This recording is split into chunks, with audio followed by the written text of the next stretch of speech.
Weewaawo manya amaanyi agakutuddemu ng'ogoberera ebirooto byo.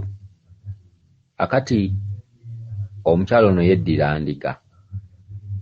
Omukyala ono agamba nti yafunye obubaka ng'alina ekibira ekimu ky'alimu naye nga ekibira ekyo akisonzeemu n'omukono gwe ogw'esayidi emu. Wabula ono omukono omulala yadde agufunyizza ng'ali mu kuzannyisa engalo. Yagenze okulaba emiti nga gitandika okusiguka oba okusibuka, ndowooza kusigukayo n'emirandira gyakwo. Kakati ago maanyi jjajjawo gaakulaga,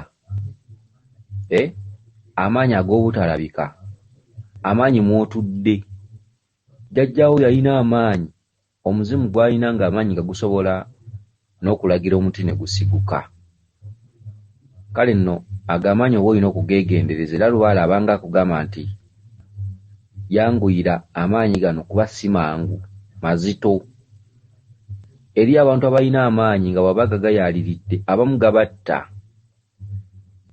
Abamu ayinza okubeera ku baana baazadde olw'amaanyi okubeera amangi nga tebasobola gawanirira mu maka.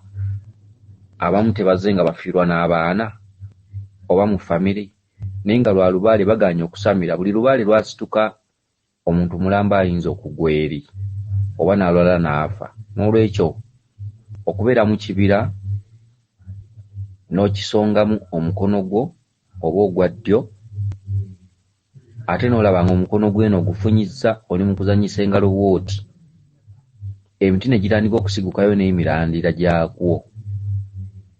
Kale nno wandibadde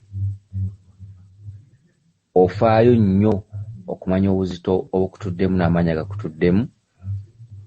Jjajjaawo yabanga w'amaanyi. Jjajjaawo oyinza okusanga yasonganga mu muti ne gugwa. N'olwekyo amaanyi ago gajja kussa.